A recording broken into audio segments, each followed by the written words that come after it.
I know comps really well, but he also is extremely good at this. And so, Preston, we found a property on the app just a second ago. Troy actually may go buy it. I don't know. So Sweet. let's dive into that address and come up with a conclusion of, do we think this is a good deal or not based on the comps that we see. Love it. And then Leslie, if you want to approve my screen share request. Yes. Give me just a second. Well, where would I do that? No idea. Hang on, let me see.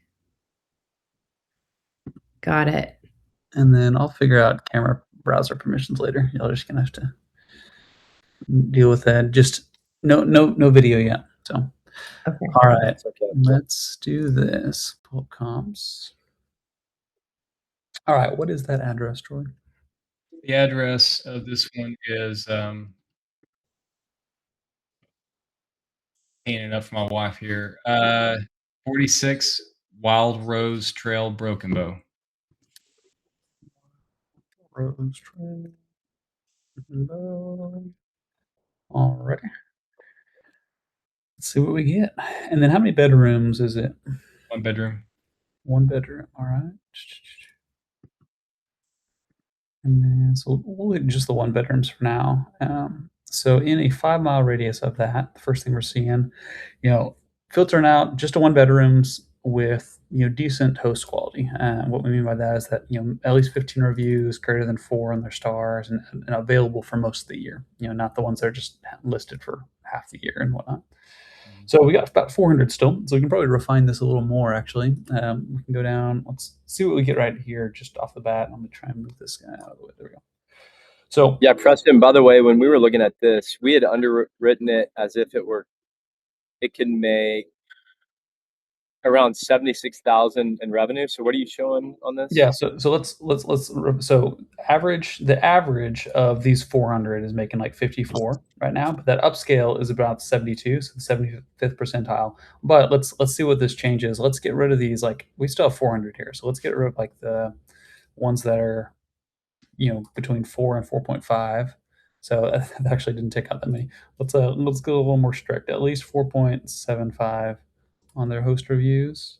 There we go. So we're down to 320. You can see, we were at 62 before on our 75th percentile, and by getting rid of some of the ones that are struggling, at least less than 4.8 on their stars, we're up to 67 now. So up to 67. So that's definitely on the 75th percentile.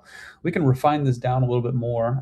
Before we do that, I want to get a sense. So again, we're in a 5-mile radius, which is probably decently realistic for this, because like where this address is, like, looks like it's in a neighborhood. Yeah. So it's not like, if I was looking at one over here, I'd be a little more. You may want to stay more closer to where the clusters are. The reason I'm saying is that there's a few different areas here in Broken Bow, and this one is kind of closer to more of where all the action is. So Yep. it would be. So let's test your hypothesis there. So we went from 5-mile radius to 2-mile radius, dropped a little bit, and you can see that 75th percentile, which is what I'm still watching there.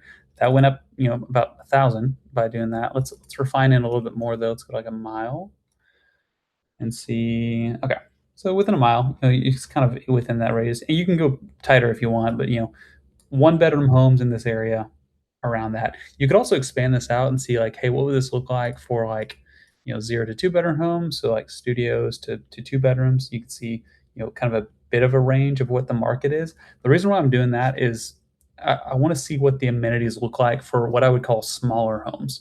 So now I'm going to come over here to this amenities table, and you could do this again. You could do this with just the 1-bedrooms to be like super hyper accurate to just 1-bedrooms. But most of the amenities trends in general, I would say probably hold true for like 0 to 2 just as much as they would, and it just gives us a little more data within this radius to get a sense on the amenities. So doing this, first off, you can see there's not many that have a pool. You have literally 0.4 that have a pool.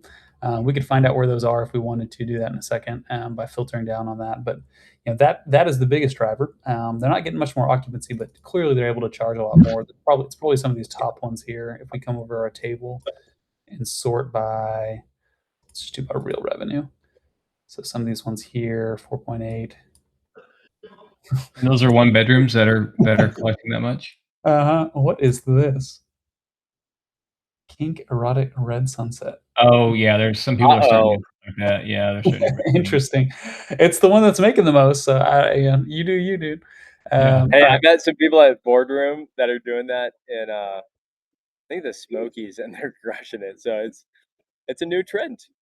There you go. There you go. Oh, Anyways, you're in boardroom, Matt? You're in boardroom?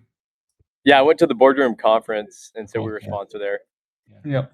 So, all right. So back to Jim, another one that's they're able to charge about $200 more a night for that. So 82% uptick versus the average.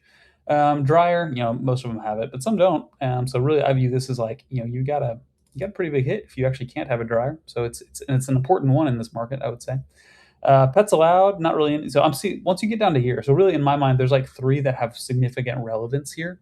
When you start to get to the negatives, it's like I don't really put much stock in that. Like basically, what I'm seeing is hot tubs doesn't actually make a big difference with these smaller bedroom homes in this market, which is kind of interesting. Very They're not interesting. really charging much more. So if you have one already, great, but it's not making a huge difference for you one way or the other. Does it do saunas? Do y'all check saunas and things like that or no? We soon, and by Okay. soon I mean hopefully by the end of like next month, we've got a whole new suite of AI functionality where we're extracting out and really expanding this list of amenities features. So that'll be coming soon. So I'm glad you asked that.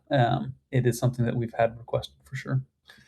Yeah, Troy, just to be aware, like we have AI that's going to be scanning all these. So we have all the comps right there, right? So AI is going to be scanning all these comps, looking at descriptions and photos, Mhm. and adding to this amenity list that we have here, so that you guys can see the revenue uptick or not based on these other key amenities that we're going to be pulling in. So that's coming probably in the next like 30 days. Yep. Absolutely. All right. Next thing I might want to check on this area is is this like is there hot spots within this for whatever reason? And I mean, if you're from the area, you might already know this, but let's show like the top 15 based Yeah. on revenue. You can kind of see these little hotspots. So hey, the one you're looking at, I mean, there's one of the top 15 is right there. I'd be, that's the next question I'd ask is, all right, it's a 2-bedroom, so it's a little different than y'all's. Let's go back to 1-bedrooms for this. I want to see just the The top. ones that command the most are the ones that are, like, on cliffs and things like that, that are Yeah, I overlooked. can see that. So Yeah. you can see a little bit of the topography. We're gonna rebuild the comps dashboard here in the next. I'm gonna commit us to like 2 months there, Matt, on that. So hopefully you're good with that. But Let's rock and roll, it'll have a man. much better map that's shown here. So you can see a little bit of the topography and terrain, but the new map that we have will have a lot better ability to see that. Oh, that's a good comp, actually. Mm-hmm. Can you pull up the listing on that? Mm-hmm. This actually looks super similar Looks to the one yeah, it that looks like the same house, yeah. it's a little different, but if this one's making 110. Yeah, what was it? 110 effective? Yeah, listed Yeah, so for. hey, if you were to do something like this one, I mean, could get up to like we're showing a 26% cash on cash, making $2,300 a month. If you were to do something similar to this one, I mean, you could be making like a pretty crazy cash flow number on it. Mm-hmm. And what? Let's see. Was this the one we clicked on? Yeah. Let's kind of see what they have here in terms of just looking at amenities. So The hardest thing out there is finding good it does cleaning have a hot teams. tub. That's the hardest thing out there is finding good cleaning teams because there's lots of Mhm. meth up there, and so it's hard to Really. get. Yeah. Yeah, we could see that. So yeah, Oh, they're pretty good on amenities, pool table or game room stuff, hot tub.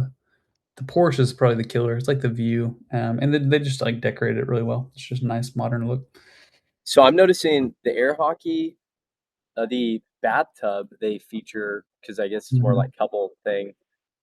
But yeah, go up to the very top, Preston. Mhm. There's no barrel sauna, doesn't it?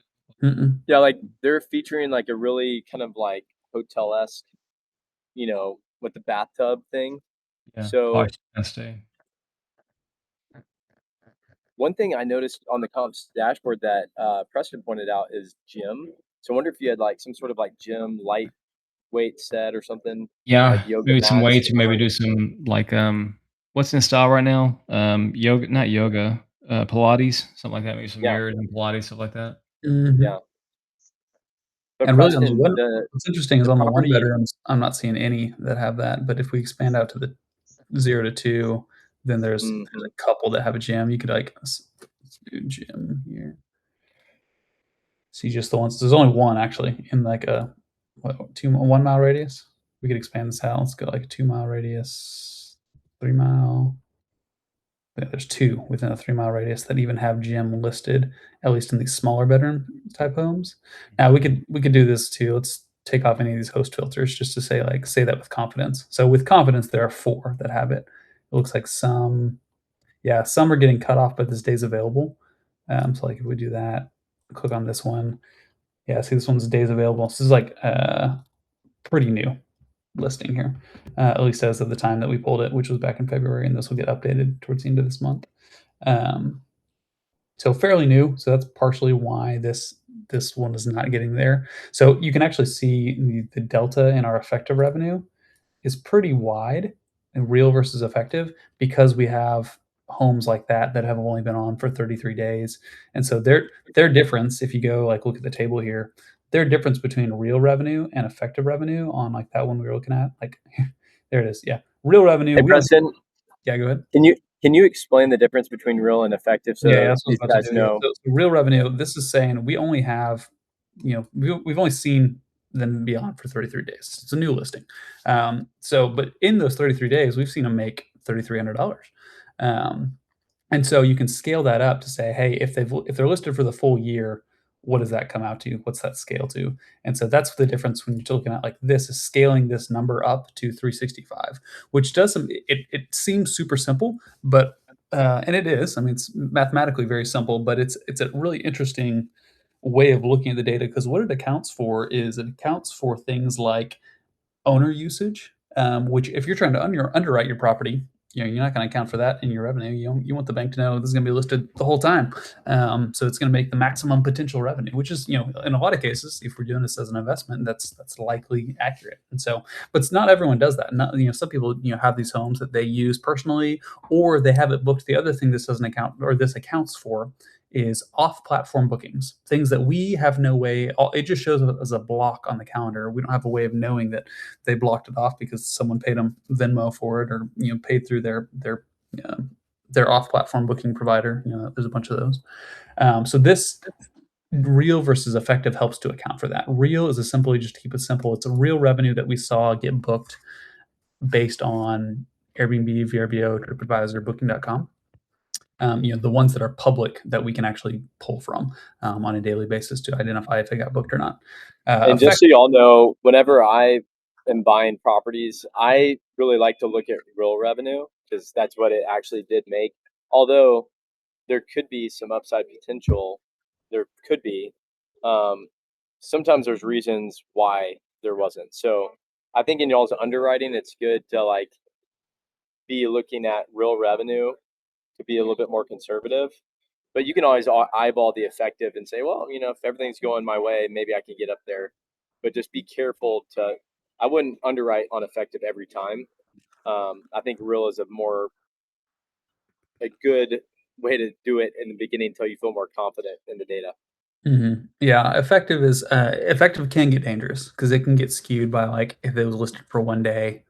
It can skew the number. So it's important to know it is a very simple calculation. So take it with a grain of salt, but it does help give a different picture, especially at a market level. Like if you look at just the one bedrooms in this market, you can kind of get a sense from you can almost get a proxy. The best that we can get in terms of how much people are booking off platform in this market or how much owner usage is prevalent in this market by comparing the days available. So I can see, hey, it's a pretty big spread when you're looking at that, and so you can get a sense for, hey, this is actually a lot of people use their own houses here and stuff like that in this market. So anyways, that's overall, this looks like a really great investment. Matt, is there anything else? By the way, Preston, this one we literally just found on Strike 30 minutes ago. Yeah, it's listed for $375,000, and I think based on this, so Troy, when I buy properties, at least the last 5 times I bought using our tech, usually I end up somewhere in the 75th to the 90th, kind of in that range. So that shows 77 to 97. So I think conservatively estimating $80,000 in revenue is probably a good thing to look at. and then add in, things I noticed. They didn't have lifestyle photos. They didn't have string lights. They didn't have some of these other like unique things. I think if you spent 25 grand or 30 grand to like do some of that, take your family out there and have some lifestyle shots, it could be a really cool investment because Preston, this one's listed at $375,000 purchase price, which is Wow. like super cheap. So Mhm. I think it's a good one to look at. Yep. Love it. Thanks, So Troy, guys. let us know if you buy it, man. I just Congrats, showed my Troy. wife right now, so I just showed Yeah. her. So she can't look at the Okay. screen, so what we're talking about. So Okay. Well, let us know. Anybody else want to look at a property on the comps dashboard to really dive into it together? Either an existing property or one y'all are looking at. I mean, I'll give you one, but my question is more about sort of the accuracy of the numbers, right? I've got 3 different platforms that I'm using right now, right? One of which is yours.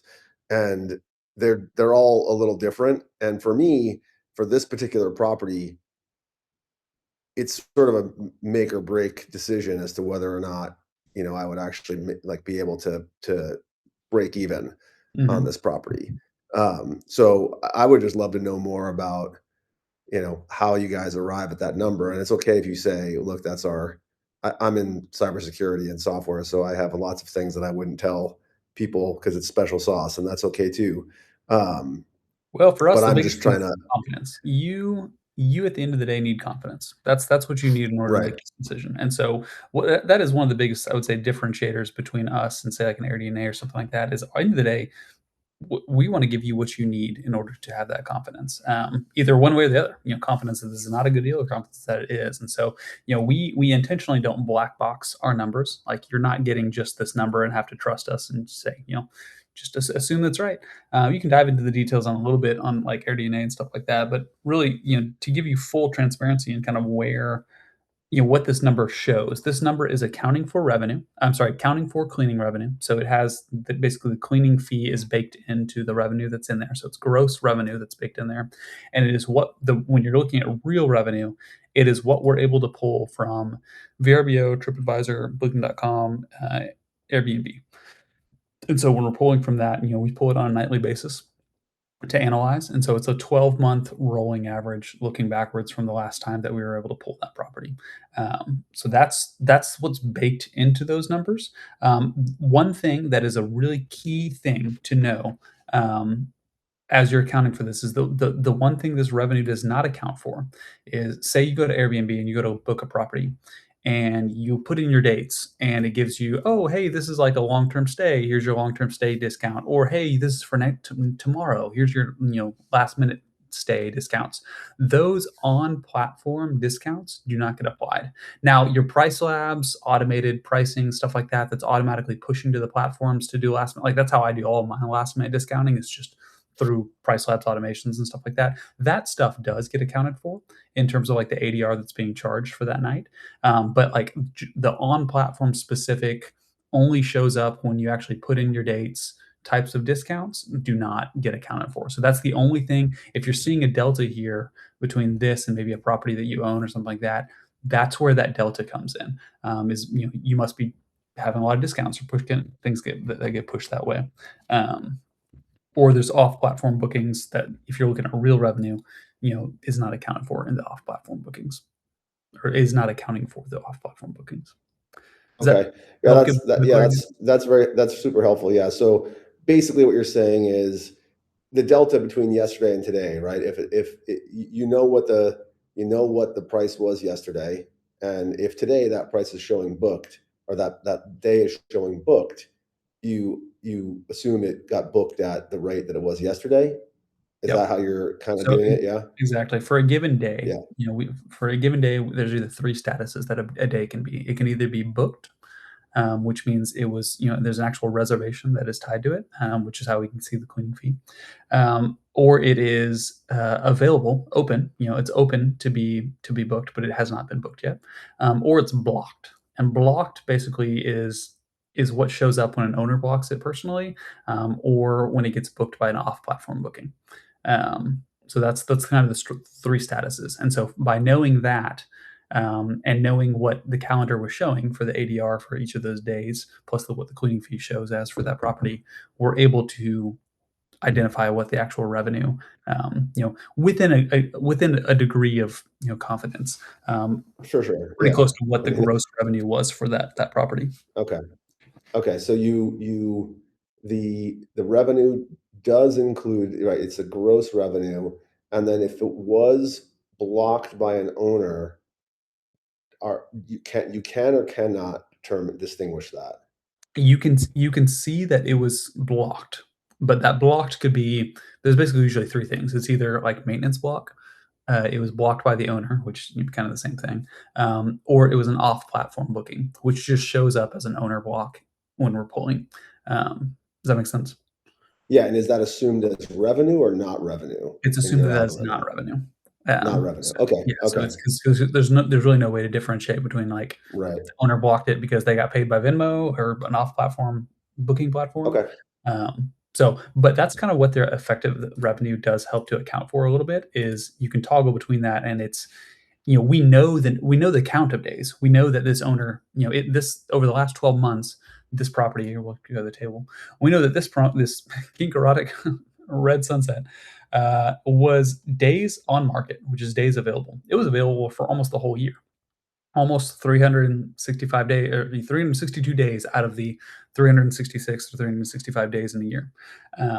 So you can see the real revenue and the effective revenue are almost identical, because it's basically take that number, literally take this number, divide it by 366, and multiply it by that, or no, sorry, that divided by this and multiply it by 366, and you would get this number. So that's how you can help account for that. So like I can see this property down here. Let's find one that's what we're filtering out right here. Let's do, if we take that off, we should have more that are, and we can sort this by this. So let's do sort this here, scroll down. So this property here, I'm not going to know the math off the top of my head, but whatever 366 is minus, 214, the owner had it blocked for that number of days, whatever the delta is between those. And so you can get a sense for, we only saw it being available to be booked for this number of days, and this is the revenue that we saw during that time. And so if you scale that up as if it was listed for the whole year, which is helpful for new bookings or new listings, basically it makes us, you don't have to have to wait a full year for us to start getting inferences about what the annual revenue would look like for a property. Now there's seasonality that you have to account for. So realize, in a super seasonal market, some of the listings that got listed right at the beginning of peak season, if you just scaled that out to the full year, that's not going to be entirely accurate. That is something we're actually working on, because we have the data to start inferring seasonality and adjusting our effective revenues according to seasonality, but it's not in there yet. And so that is kind of how we help account for those blocked nights, to make it so you That's can awesome. at least Thank still you. get data from it. You can at least still make inferences from it, while not necessarily baking it into the real revenue when you're toggling this to real revenue. Cool. Thank you for the explanation, Preston. I really appreciate it. Yeah, of course. What else we got?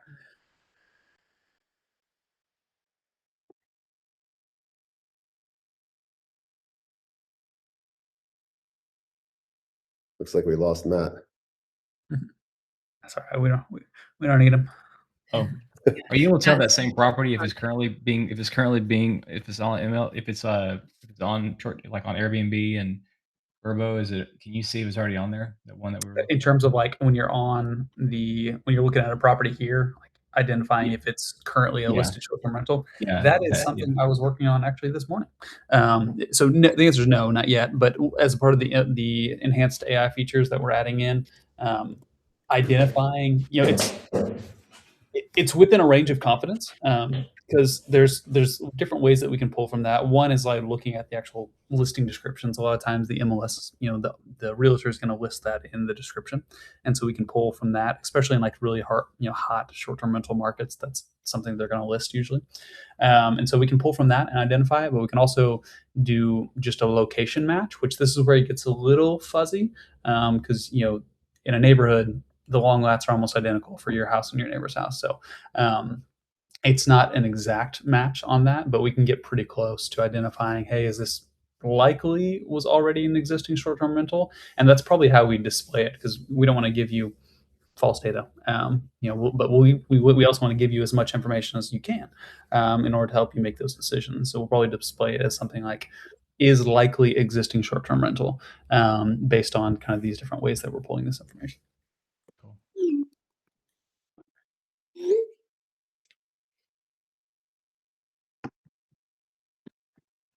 This is great. How do we get the recordings of this? This is great. It's a great question, Leslie. I'm recording it, and I imagine I'll cut it and piece it together and get rid of all of the white noise and blank space, and we'll post it probably to our YouTube page. Thank you, Leslie. Thanks, guys. Yeah. Thanks, Preston. Yep, no problem. Yeah, thank you. Appreciate Thank all you. your transparency, guys. Yep. Thanks. Anytime, we're here when you need us. Yeah. Thanks for being here. See y'all. Bye, guys. Bye. Bye.